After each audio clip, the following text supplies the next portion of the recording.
What's up, guys? So I've been busy in these past few days and I'm gonna be pretty busy in this weekend. But I don't want to be the type of person that posts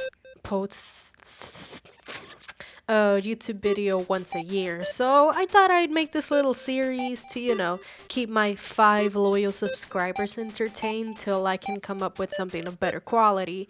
But, just to keep you guys entertained, I'm gonna do this little series where I read fan fictions or just original stories from the internet. So let's see how this goes, and if enough people like it, I might do more of these in the future. But for now, I decided to read one of the most popular f***ed up fan fictions, which is Dipper Goes to Taco Bell. So enough blabbering, let's get right onto it.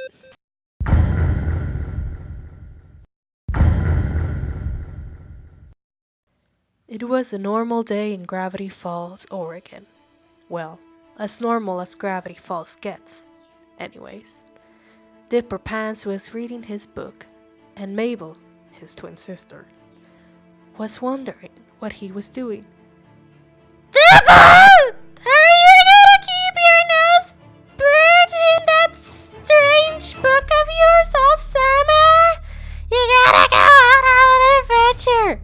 Mabel exclaimed. No, Dipper said quietly. I'm trying to decode this. He was looking at a cryptogram that said, Dipper was officially stumped. He could not figure out what it meant, and it seemed very mysterious to him. Uncle Stan is gonna take us to the diner for lunch, Dipper, Mabel exclaimed. Dipper, however, was not in the mood for the diner. He was publicly humiliated the last time he went, and he thought the food wasn't very good anyway. Mabel, I don't want to go to the diner, Dipper said solemnly. I want to go to somewhere else.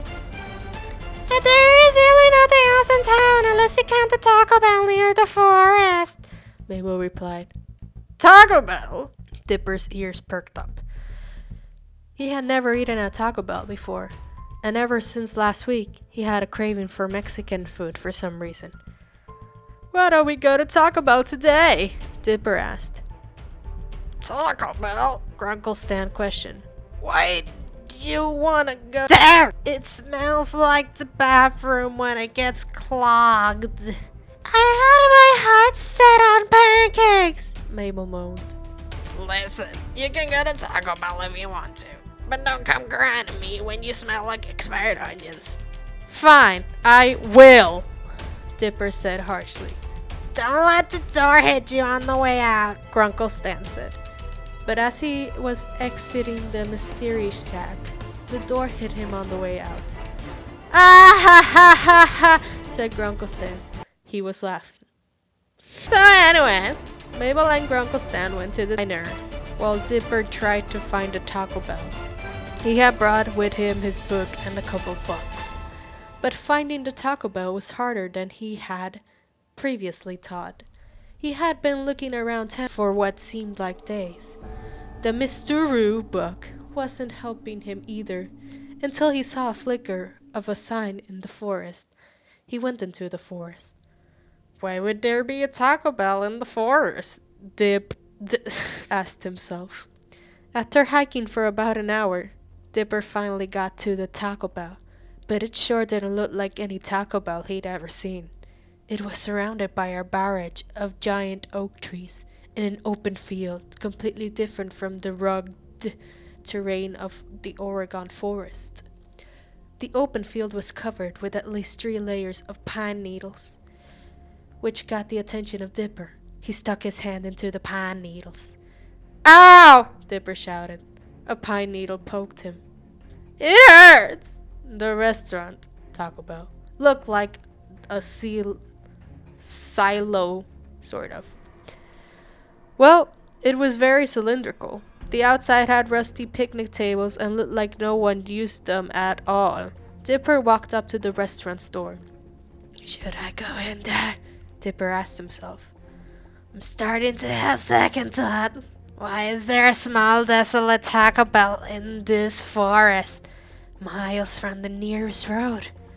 But I guess it's my only option. Mabel and Grunkle Stan are probably done with lunch right now. And they were. Mabel wondered why Dipper hadn't come back yet, but Grunkle Stan didn't give a damn.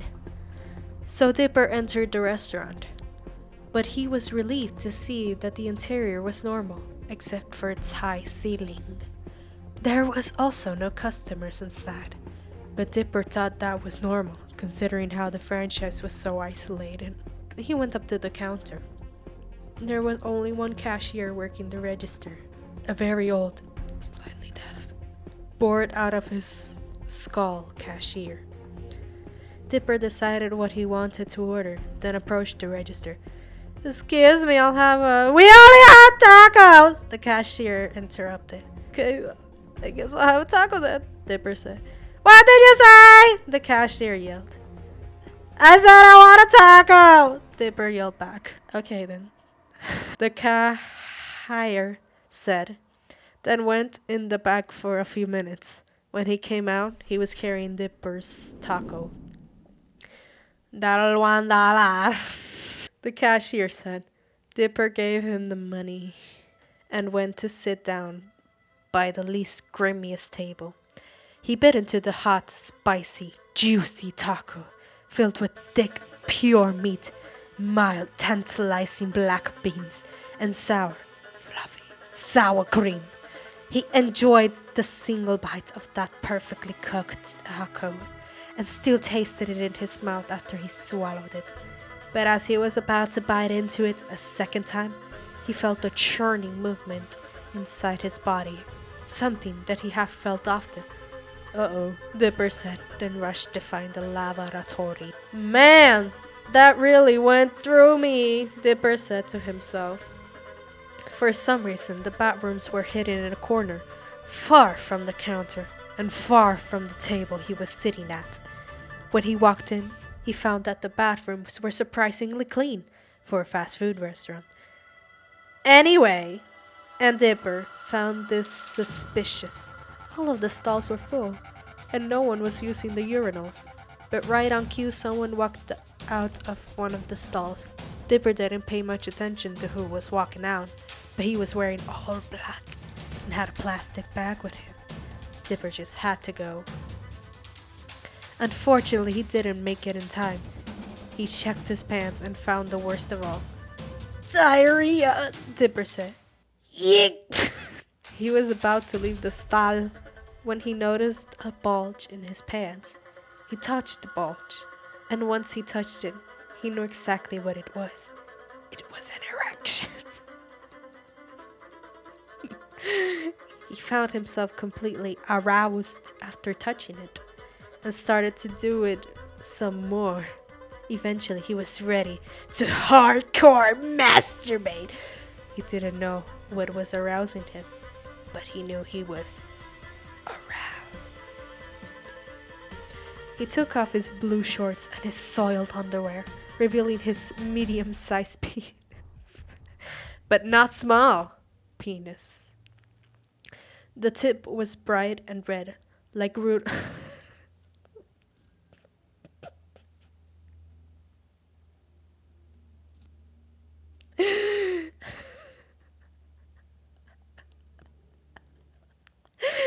like Rudolph, the red-nosed reindeer.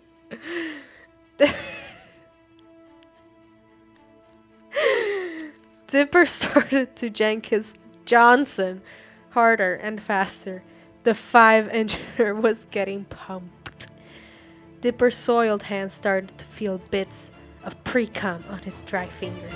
Eventually, the medium-sized dick couldn't take it anymore and burst in an explosion of cum.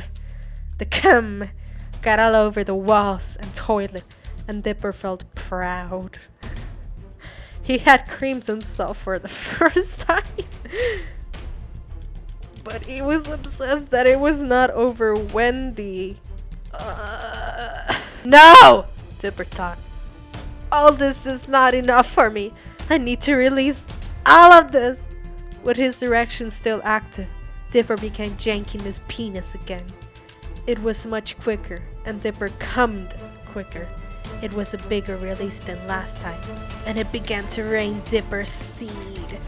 Dipper felt more proud than last time, his heart about to burst from all the droplets of cum falling down from the ceiling.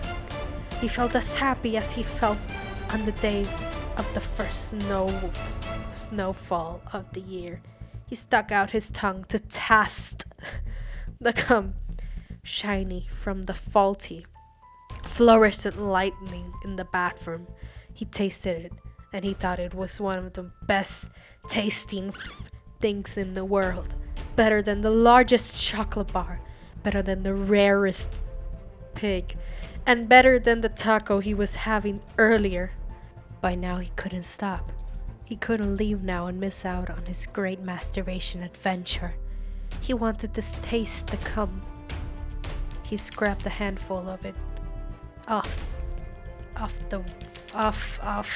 the stall and put it in his dirty, wet mouth. He grabbed another, and another, and another. He was getting more aroused by consuming the cum, and he released another load.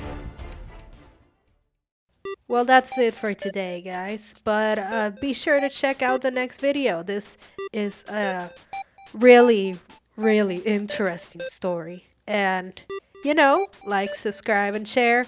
I hope you enjoyed this stupid ass video, and I'll see you in the next part. Bye!